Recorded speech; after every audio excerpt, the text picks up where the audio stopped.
Yes, Bwana Yesu asifiwe. Jambo hili nalotaka kulizungumza hapa ni vyema sana kila mwenye pumzi angeweza kulielewa au kulisikia kwa moyo wake.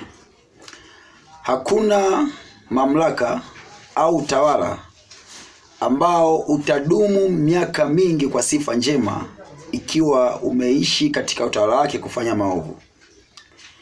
Jina lao halitakumbukwa au halitaonekana kuwa na thamani kwenye mioyo ya watu wote watakaokuja kizazi kijacho kwa sababu ya maovu ambayo anaweza kama yafanya.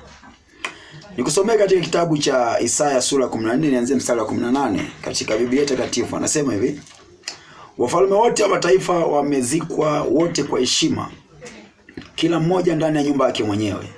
Bali wewe umetupwa mbali na kaburi lako kama chipukizi lililochukizwa kabisa, kama vazi la wale waliouawa, wale waliochomwa kwa upanga, wale washukao mpaka misingi ya shimo, kama mzoga uliokanyagwa chini ya miguu. Hautaunganishwa pamoja nao katika mazishi, kwa maana umeiharibu nchi yako, umewaua watu wako. Kizazi chao watendao uovu hakitatajwa milele. Fanyeni tayari machinjio kwa watoto wake kwa sababu ya uovu wa baba zao, wasije wakainuka na kuitamalaki nchi na kujaza uso wa ulimwengu kwa miji. Mabaya yote ambayo unaweza kuyafanya, haijalishi wewe ni mbunge, ni waziri, ni askari, IGP, RCO, ni kamishina, ubaya wowote ambao unaufanya na kuhakikishia utakuja kuulipa, utakuja kuulipia. Mbaya zaidi ni kwamba unawezekana ukasema sasa hivi na miaka 70, 50, mpaka hao watakuja kulipa na kuja lini?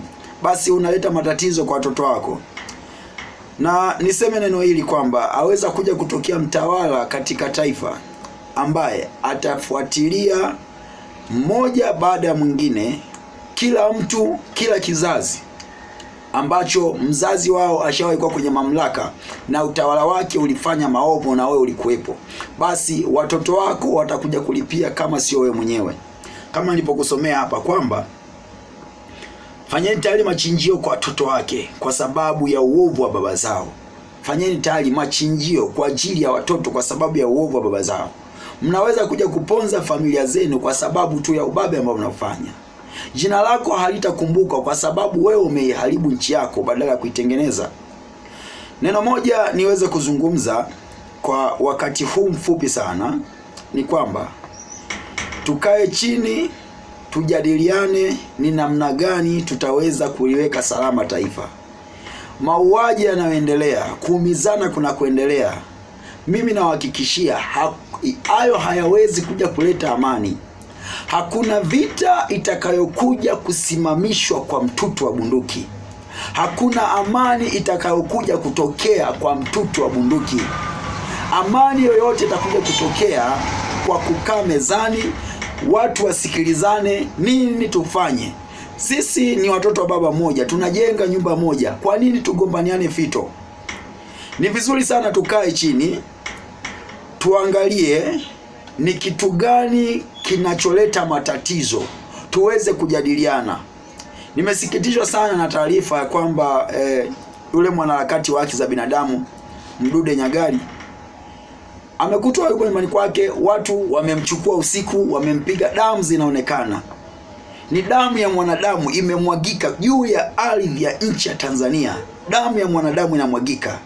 Mimi nawahakikishia hamwezi kuwa salama, hatuwezi kuleta amani kwenye taifa hili kwa kuwaua au kuwaumiza watu ambao wanahamasisha mema, wanaopingana na mabaya. Hamwezi kuwa na amani hata kidogo, hata kidogo. Wote wanaotetea haki, wote wanaopinga maovu, wote wanahamasisha mema, wakipotea, mkiwapoteza mtabaki waovu kwa waovu. Na hakikisha mtaanza kulana wenyewe kwa wenyewe, na mwisho wa siku mtasema afadhali ya wale watu wangekuepo. Na baa kubwa sana ambao nimeliona ni kwamba asilimia kubwa ya watu ni waoga.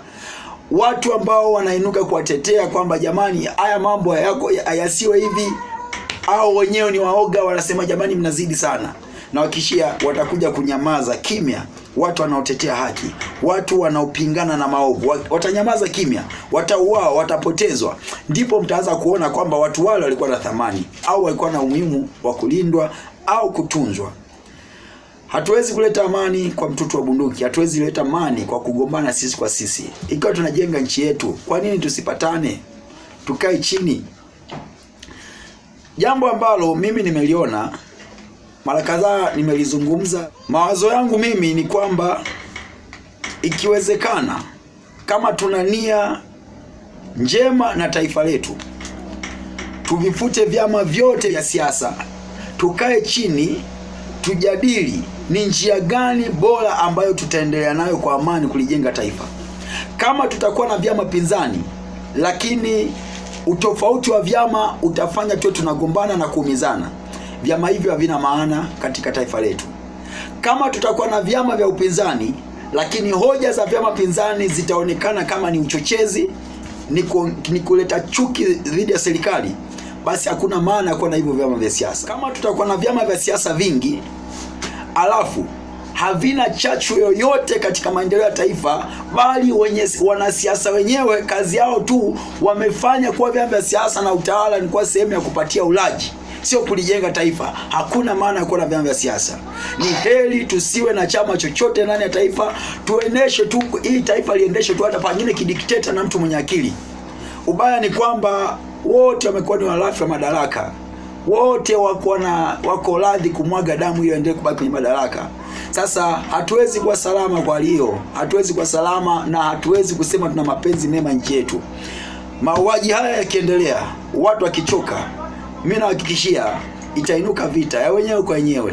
Lakini vinavyosababisha vita ni vitu fulani vya kipumbavu, ni ulafi wa madaraka, ni kutaka kubaki madarakani hata kwa kumwaga damu. Mzee wangu Mbarikiwa aliwahi kusema kwamba CCM mnatawala kwa damu na mtaondoka kwa damu. Kwenye hatua hiyo ya kuondoka kwa damu, msifikiri kama itakuwa ni hatua njema. Hii ni sauti ya mtoto wa mtu aliye kutoka gerezani, anasema, itengenezeni njia ya Bwana, nyesheni mapito yake. Maana Bwana yu karibu sana na kuja, naye atamlipa kila mtu sawa sawa na matendo yake.